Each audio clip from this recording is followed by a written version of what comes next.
So I'm here with the Minister for Equality, one of your many hats that you wear, Minister O'Gorman, TD. I'm Adam Long, and I'm Board Director with the National LGBT Federation, and this is one of a series of our Pride interviews, our Pride political interviews. So, Minister, you're very welcome. Thanks a million, Adam. And I suppose we'll get straight to it. As you know, Pride is such an important event for the community. It's a celebration, but it's also a movement. And I think you'd obviously understand that being a member of the community yourself. So maybe just to begin with, Roderic, just maybe kind of just encapsulate for you within the LGBT plus realm, kind of what have you identified as the main issues where you want to see progress on? Look, just I suppose first of all, it's great to have you here in the department for this interview. And as you say, Pride is such an important part of the year for our community, and it's really good this year. Finally, we're getting back out on the streets again. I know the weather may not be what we want on the day, but look, I think there's a real sense of happiness across the community to get back out again. I'm really lucky in this particular role as Equality Minister in terms of having direct influence in a lot of policies that are so relevant to our community, and then obviously having a voice on Cabinet and an ability to engage with other ministers in areas that fall outside of my own remit. As you know, a key issue for myself is the legislation to ban conversion therapy. Yes. It's a commitment that was contained in the programme for government, and it's something I feel very strongly about. We've commissioned research this year so we can understand exactly what are the circumstances in which conversion therapy is taking place in our country. I think we all recognise it's not a very prevalent practice, but it is there, and it has the capacity to do real damage to the lives, particularly of vulnerable young people. Yes. And that's why the legislation needs to be shaped to deal with that. So I know there's a bit of frustration out there. Why don't you just go ahead and ban it? I want to understand exactly where it's happening so we can ensure that that legislation is targeted and actually delivers and is impactful. Another key element for me is the review of equality legislation that my department has commenced. As you know, we've had equality legislation in Ireland since the early 2000s. It's good legislation. The Equal Status Act and the Employment Equality Act, they are two good laws, but they're a bit dated now, and it's a good time to review them. One of the commitments in the programme for government was particularly to look at the gender ground and to ensure that people who are discriminated against on the grounds of their gender identity are able to use the equality legislation, because there have been some cases from the Workplace Relations Commission where that wasn't the case, and we want to address that and solve that in the context of of the review of the equality legislation. So I hope to be bringing forward amending legislation next year to address that. So you're looking at next year, is it? You think Next 2023? year. Yeah. But that, as you said, that's in train at the moment. It is in train, one of the key kind of intentions is to have gender identity explicit. Because I know, as you say, I think there's been kind of case law that it is under the gender ground, but perhaps it's not as explicit as you would like it to be. We want to make it explicit and make sure that the protections there are as comprehensive as they are for all other protected categories. Okay. Roderic, if we go back to conversion therapy, so-called conversion practices actually, as it's not therapy, as you know. So, I mean, a key kind of priority there really is, and we've discussed this before, there is key pillars to it. So I suppose one is that it's fully LGBT plus inclusive. And I know you've been very clear, and indeed there's wide political consensus, thankfully in Ireland, that it absolutely has to be kind of prohibited kind of on all, covering our full community. So I suppose just to maybe reinforce that commitment again for a few minutes. No, absolutely. Look, I know some other jurisdictions have chosen maybe to leave the trans community out of the protections against conversion practices. That's not my intention. I want to ensure that all sectors of our community are covered by legislation that bans conversion practices. And of course that would also be in keeping with best international practice. I mean, the jurisdiction you referred to, and even within the United Kingdom, I know the devolved governments are now looking to go their own way on that. So it's very much kind of an English Tory government direction, very much out of kilter with best international practice. All the other jurisdictions, like France and Canada, for example, New Zealand, they all have comprehensive bans as well. So I think that's the right direction of travel. I think so. And look, there's an international movement in this area towards putting in place clear legislative bans on conversion practices, and Ireland will be part of that. again, I just think it is important that the legislation is, designed in the best way, so it has impact on those who need those protections. And that the definitions are right. Yeah. Because again, I suppose there's no point just having merely symbolic legislation. You are right. I think it's not as widespread as it perhaps was in the past, but it does happen on the island of Ireland. And I mean, as recently as January, we saw the global project against hate and extremism specifically cite Ireland. So it's certainly. I've spoken to people who have undergone the practice, and that certainly is kind of strengthened my resolve that we need to act. So the research, Minister, I suppose just to be clear, it's not a public consultation or kind of research around whether we should ban this. No, it's research to get a better understanding of how and where it occurs in Ireland, and we would hope by probably in the autumn that research will be with us, and that will allow us shape the law. I think, being realistic in terms of the time it takes to get legislation through, again, I think you're probably looking at 2023 before the legislation is passed through the various stages of the Oireachtas. So you're hoping to have the consultation complete this year, you're saying, and then to have the legislation enacted next year? Because I think the research completed this year, and then the legislation enacted next year. That would be my goal. Okay, and because I suppose timelines are very important, aren't they? And, yeah, absolutely. And that's definitely an issue that's very prominent for the community. Just one other kind of aspect of conversion therapy, or conversion practices, I should say, before we move on, that in terms of the opt-outs, because I think we have to be very careful that we don't, for example, it occurs in many settings, but religion, the religious setting would be one example of that, that there wouldn't be any kind of exemptions around, kind of religious practice. I mean, a very good example that's given is FGM, and we don't tolerate that under any kind of religious or cultural guise. And I suppose it's very, in the drafting of the legislation, I think it's very important that we do have that, that there aren't those kind of opt-outs provided for that waters down any ban. Well, look, as I said before, I want to make this as comprehensive as possible. When these practices are undertaken on people, but particularly on young people, there's a huge, devastating impact on them. Obviously, we have to take the advice of the Attorney General, we have to work within the confines of the various constitutional rights, but I want to make this as comprehensive as possible, and that's my aim going into drafting this legislation. I want to make it as comprehensive and ensure as many people are protected. And again, I suppose we're not reinventing the wheel here. No. We can look to other jurisdictions, as I said, Canada and France in particular. So it's very necessary, and I think it's very doable. So certainly the community is looking forward to seeing this practice outlawed once and for all. Roderic, you also mentioned the equality legislation, and I think that allows us maybe to have, that has an educational aspect to it as well, because I think, and I was at a conference recently in Lithuania in Baltic Pride, and this was something that came up very strongly, that the state and its agencies and government and I suppose officials more widely isn't or shouldn't be seen to be kind of neutral or kind of impartial when it comes to what's basic equality. So you'd have the public sector human rights duties. Exactly. I suppose on the occasion of Pride, maybe just your own thoughts on that, how the state and its apparatus really needs to be proactively on the side of equality, LGBT plus in this instance, but equality more generally. Yeah, I'd absolutely agree with you, and I think the state is doing a lot in those areas, but I think there's always more that can be done.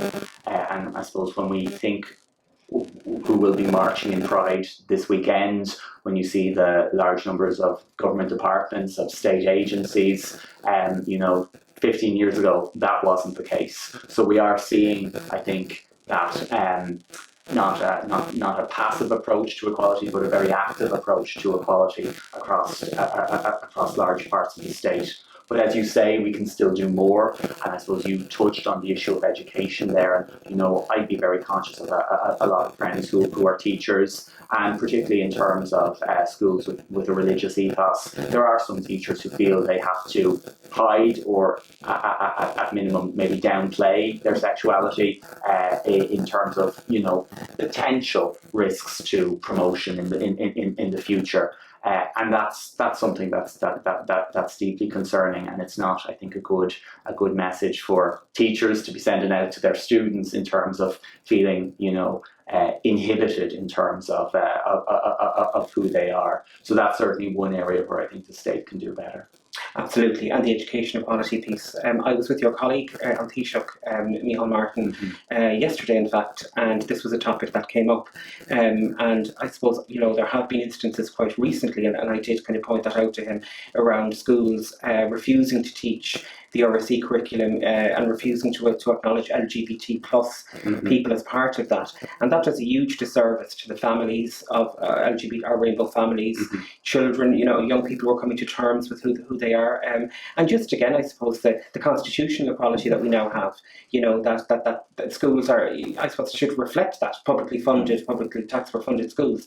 And even in that instance, when parents demanded that this be part of the curriculum, same-sex relationships were referred to as friendships. We had that kind of language. So I think, Minister, and again, I did kind of I highlighted this with the Taoiseach, that there needs to be a consistency in terms of the education curriculum. So absolutely the cultural change that we all need to be part of is important, but I think teachers and schools and students need that reassurance that schools can have their ethos, certainly, but core subjects like RSE, that there isn't any opt-outs there. That the opt-out is removed, because the opt-out is there under the Education Act as things currently stand. Yeah, I fully agree. I think, again, we've seen huge change in schools. From a time when I was in secondary school, there was no way I would have kind of breathed a word of being gay to, now when I go to most of the secondary schools in my constituency in Dublin West, most are flying a rainbow flag all year round to show their support for LGBT plus students. So a huge amount has changed, and that's reflecting the culture change that you spoke about.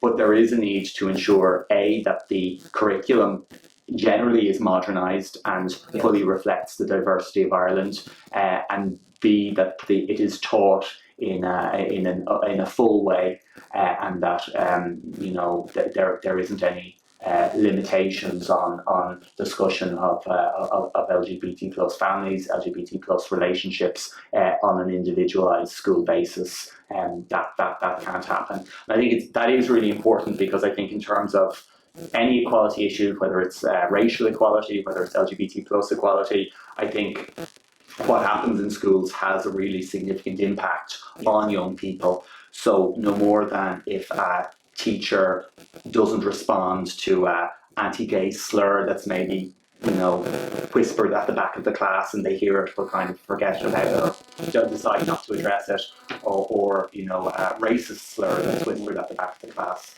that can have a real impact on a student. So I think it's really important, though, that we are supporting teachers as well, and particularly on the kind of the microaggressions, that small, low level, whether it's low level homophobia, low level racism, that can just happen in the class. The teachers are fully resourced and fully trained into how to address that. The resourcing is so important. Because I think when things get serious, I think teachers, and school principals know how to wrap it then, but it's actually that low level stuff, when it builds up, when it is repeated, can be as damaging to young people. So I think training and resourcing is really important to support our teachers. The vast majority of whom, I think we all know, really want to do. I think the vast majority are, absolutely, and actually that reflects broader society, because they are of the society ultimately. And we've seen in the marriage referendum, and we've seen in other kind of social change movements, that the majority of Irish society has moved on. So in a way, it's kind of our procedures, and it's our resourcing, and it's our curriculum, I think, catching up with that. I mean, a figure, Roderic, that I'm sure you'll find alarming, and Taoiseach certainly would, that less than 20%, the IMTO, their recent conference revealed that less than 20%, 89% of graduate teachers are out. So over 4 out of 5 of our teachers still feel the need to conceal their identity, their LGBT status. I mean, that's after the Employment Equality Act was amended back in 2015, that's after the referendum. So there's still a chill factor, and that's hugely concerning for the teachers themselves, but also the teachers, as you say, feel inhibited from calling out those microaggressions. Then that doesn't lend itself to a supportive environment. No, absolutely not, and that is a really concerning figure. And it's one, look, we I think in terms of particularly maybe the work that's happening on the equality legislation at the moment, we can look to continue to strengthen supports for anyone from the LGBT plus community in whatever workplace they're in. Okay, so you'd be very clear, I suppose, around the education piece before we move on, that there does obviously the cultural change piece still needs to happen, but that the review of the curriculum that's happening at the moment needs to be quite explicit that it is LGBT inclusive, and that's kind of in the legislation. Yeah. Okay, very good. And Roderic, another I suppose area that we need to move on to is the alarming violence and the increase in hate that we're seeing. I suppose it's a global phenomenon. And Ireland, I mean, we mentioned the political consensus, and that's really good, and long may that continue. But there is definitely a backdrop, and there is kind of almost an orchestration happening online, you could say, and we're seeing that now spilling out into real life. That's a concern for you, Roderic. You've been a target of that as well as others have been. Yeah, well, look, it's a huge concern. And I think, as I've said at a number of events, there's a bit of a cloud over Pride this year in the context of the 2 brutal murders in Sligo, but also this wider increase in violence and increase abuse that we're seeing in our towns and cities. And particularly, I suppose, I'd be from friends and that I know of it here in Dublin, but I know it's more widespread around the country. And look, there are a range of actions that government can take and are taking. Minister McEntee will be bringing the incitement to hatred and hate crime legislation. The government hopes that passed by the end of this year. That's a huge step. We're far out of line with the rest of Europe in terms of not having hate crime legislation in place. I think the first draft that Minister McEntee brought forward was really strong. The idea of making existing offences aggravated when they're done with a hate motivation. Yes. It protects our community, but it protects lots of other communities who are the victims of hate crimes. Black and mixed race people, people with a disability, a wide range of sectors of groups in our society that are at risk will be protected by this legislation. But as I've said on a number of occasions, getting the legislation on the books is one thing. The next thing is its implementation, and that's why, again, the work Minister McEntee is doing with Garda Síochána in terms of improved training, in terms of the diversity and integration units that have been set up in Garda Síochána across the country, in terms of the better definitions that the Gardaí are now working with in terms of what is a hate crime, but they're also looking at what's it's a hate non-crime. So basically these are instances that don't meet a criminal standard but are still based on hatred and prejudice and on Garda Síochána. We know from the research, don't we, Roderic, and I think College of Police in the UK, for example, they've actually pointed to this, that these hate crime incidents, they can escalate. They can. So that's why it's so important that they're captured. That's why now being recorded as well. There's evidence for that. And I think we all know in the past the recording of hate crime has been, I think it's fair to say, grossly inadequate in the country, and it's been kind of NGO-led groups that have actually probably captured the best data on hate crime. But that is changing. The Garda Síochána now have a new portal on their website whereby hate crime can be recorded.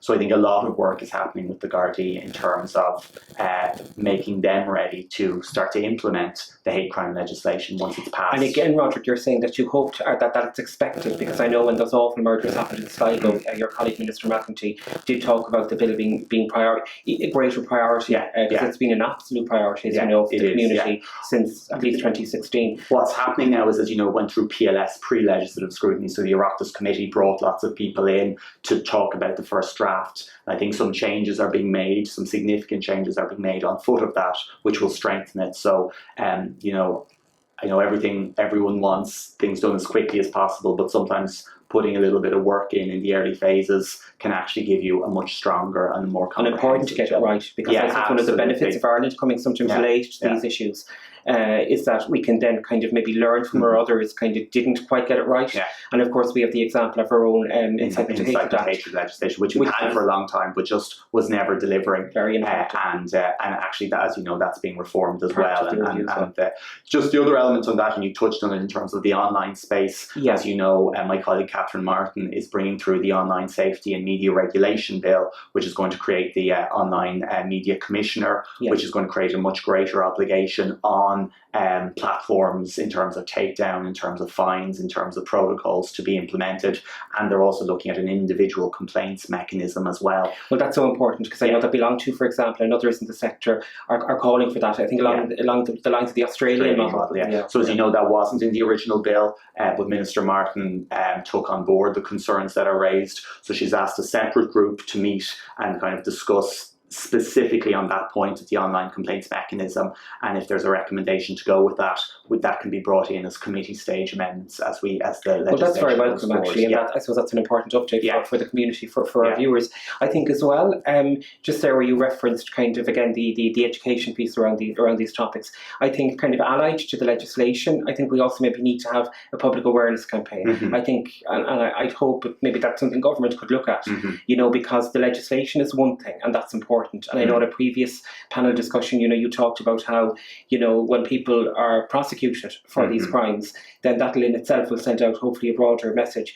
But I think also in terms of the public awareness, you know, the education piece, training our public servants, for example, around hate crime, but around because that was a call or a demand, if you like, of the NXF back in 2020 in our manifesto, election manifesto. And I think we'll see that both the public service reform, or public service equality and diversity training. Yeah, but I think we'll see that in terms of the hate crime legislation. There will be information campaigns once the legislation is passed, so people can understand what additional protections they've got on the basis of that. And likewise, there will have to be information campaigns about the Online Safety and Media Regulation Bill, about the Online Commissioner and the powers that will be given there in terms of, because it's a radical change, particularly it's a radical change, and people will have extensive new rights vis-a-vis the platforms, and I think that's really important because we are all aware of how often the response to, you know, vicious and violent language online is far too slow. And it's about accountability and regulation. It's not about suppressing anyone's speech. No. You know, I mean, when you look at the influence of social media, it's on a par, if not more than certainly for younger people, I would say, than traditional media. And yet there are standards and there are regulations for traditional media. So this is actually kind of filling the gap, if you like, isn't it? Kind of addressing a vacuum that exists in social media. And I think it's probably particularly needed in a European context, not just in an Irish context, when you hear of certain actors who are talking about taking over social media and saying that there isn't enough free speech, as they call it, online. So I think it's important that the Irish government and that the European Union is very proactive around that. There has to be an accountability and a regulation piece. I mean, I know the European data authorities have been quite critical of Ireland's regulation. You know, we are a HQ in Europe for a lot of these social media platforms, and there's a sense that we've been a bit of a laggard actually when it comes to properly, even within the existing framework, properly holding these social media businesses and tech companies to account. So I think that would be very timely, and we'll watch that. And I understand that bill is now almost completed. It's going through the Shannon. It started in the Shannon. And it'll be, I think, completed in the Shannon by the end of this term, which means it'll go into the Dáil probably early in September. As I said, that extra bit will have to be added at that stage. So again, it'll probably be kind of mid the next term when that legislation is passed. But again, that's you know, it's a huge piece of work. Like it's a really gigantic bill, and I know Catherine Martin has been prioritising it since she came into office. Okay. And that kind of brings us along to, I suppose, a part of our community which feels particularly vulnerable at the moment and feels particularly under siege, and that would be the trans community. And I'm not going to reference a particular debate or a particular discussion, if you want to call that we're all aware of. But I would like to get your views maybe on the importance of facilitating debate and the public need, you know, a lot of making issues aware to the broader public, I think, is important. But I'm sure you'd agree, Minister, that it needs to be done in a respectful manner and in an informed manner, and that any kind of, you know, I think we can do without kind of imported, kind of toxic kind of rhetoric. Would you be of that view? I think we've been lucky in Ireland up to this point in terms of that toxic rhetoric that you speak of has not formed a major part, and I'm not saying it's there, of course it's there online, but it hasn't formed a major part of our debate in Ireland in terms of the rights we provide for our trans community, and of course in terms of gender recognition. When that came in, it again, most of the debate, and I suppose like the literal political debate in the Houses of the Oireachtas was done in a respectful manner. I think it's absolutely essential that we're always clear here in Ireland that basic rights and the basic existence of members of our community cannot be up for debate. Yes. And I think we have to be really, really clear on that. I think we also have to recognise that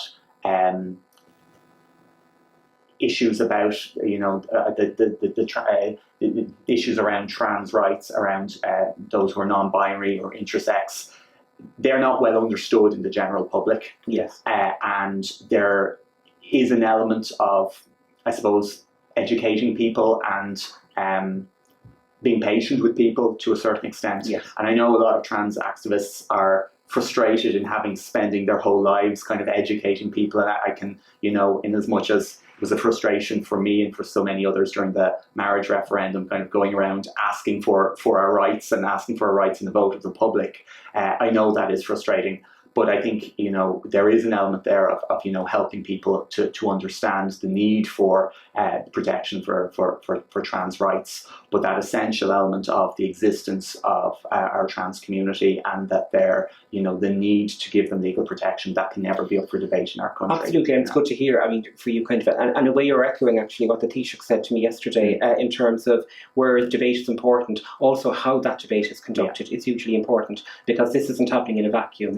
We're not talking about an abstract political concept, and even in Scotland, for example, an 87% increase. This came out in the last week of trans-specific hate crimes. So, and I think people would be of the view that the public service broadcaster, rightly so, the standard should be set higher in terms of what kind of debate is, as the Taoiseach said, about how that debate is modified, and maybe what forms is that debate appropriate and not so appropriate. Because I think we need to be very clear that it's not that the community and our allies are objecting to these issues being discussed, but freedom of speech does not mean freedom from responsibility, or does not mean a free-for-all. I think that's what I've been hearing. And look, I think when you look back at RTÉ's history, they have a long track record of, advancing the rights of minority communities in terms of raising issues and raising, the status of minority groups when maybe other parts of society didn't.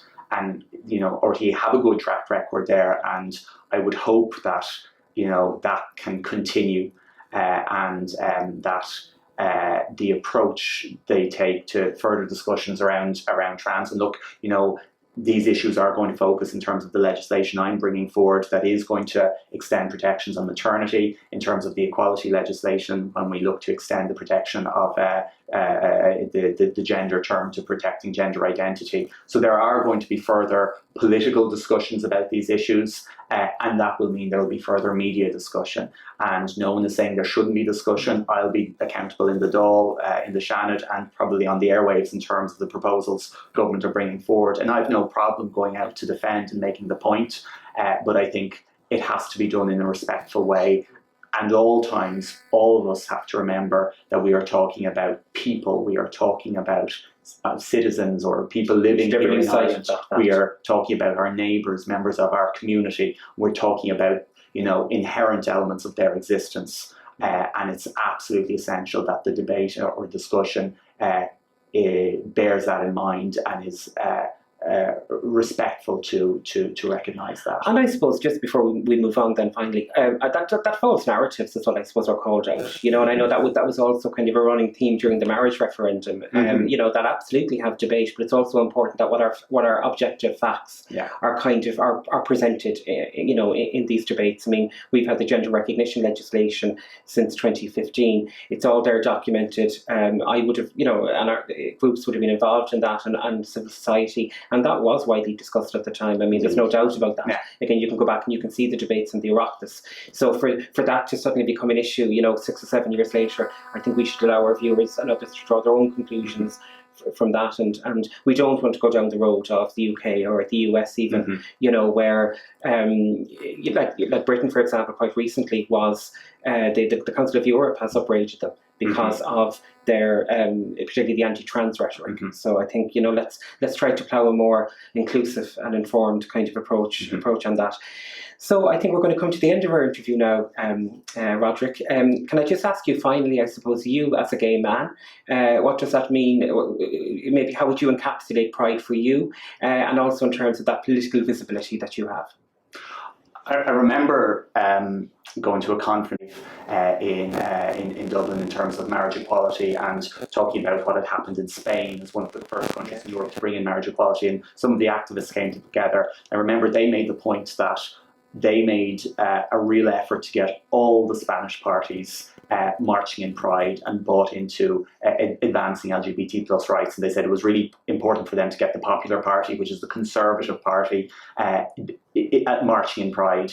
And I remember that really struck me, that importance of political unity. Yes. And I think by and large we have that in Ireland, and that's something that's really important. All the political parties will be represented in Pride on Saturday, and that's hugely important in terms of being able to advance protections for the community here in this country. And I suppose for myself, I think that's important too, in terms of making it clear that there's members of our community in politics, in political parties, in our Oireachtas, and also in our cabinet, and ensuring that there are voices to continue to advance, whether it's in my own department, as I outlined earlier on, but also in terms of engaging with other ministers who have important roles in terms of Minister for Justice, also in terms, of course, the Minister for Health, in terms of the very substantial work we have to do in the area of trans healthcare, as an example. So having LGBT plus members of the Oireachtas and indeed of the Cabinet, I think, is hugely important. Well, I couldn't agree more. I think visibility and representation is so important. And again, that the research bears that out fully. So I suppose it just leaves me to wish you a very happy Pride. I hope to see you on the day of the parade. Absolutely. The Taoiseach is going to be there, the other party leaders are going to be there, and that's really important. So on that note, I want to thank the Minister for Equality, Roderic O'Gorman, as a long-standing ally and member of the community. And we look, as I said, I'm with the National LGBT Federation and Dublin Pride. I want to thank them for facilitating this series as well. So happy Pride, everyone, and we look forward to seeing everyone returning to the streets on Saturday. Thank you. Thank you.